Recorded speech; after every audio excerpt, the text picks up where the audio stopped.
Pemirsa, terima kasih pian masih bersama kami. Berita selanjutnya, Mahabarakan.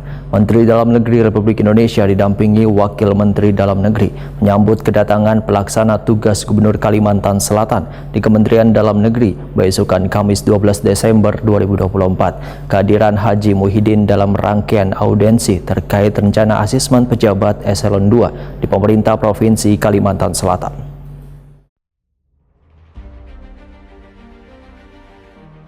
Menteri Dalam Negeri RI Tito Karnavian didampingi Wakil Menteri Dalam Negeri Riba Kaluk Wan Bima Arya Sugiarto menyambut kedatangan pelaksana tugas Gubernur Kalimantan Selatan Haji Muhyiddin di Kementerian Dalam Negeri besokan Kamis 12 Desember 2024.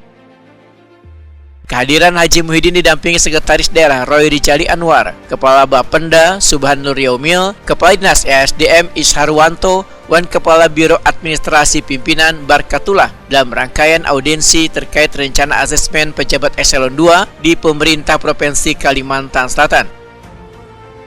Menteri Dalam Negeri RI Tito Karnavian menyambut baik dan menerima permohonan usulan asesmen serta mempersilahkan kepada kepala daerah untuk melakukan asesmen. Pelaksana tugas Gubernur Kalimantan Selatan Haji Muhyiddin memandangkan Menteri Dalam Negeri RI Tito Karnavian merestui usulan pelaksanaan asesmen di lingkup pemerintah Provinsi Kalimantan Selatan yang rencananya akan dilaksanakan Januari 2025 mendatang di Jakarta. Hari kita bersama Sekda menemui Pak minta waktu sama Menteri Dalam Negeri hari ini Pak Tito. Alhamdulillah diterima. Hari kita hanya meminta untuk mengasesmen semua dinas yang ada di pemerintah Provinsi Kalimantan Selatan. Jadi mungkin kita setuju ya untuk disusun karena kata beliau apabila kepala daerah yang sudah pasti itu akan disetujui. Tapi kalau belum ada kepastian itu mungkin akan ditunda.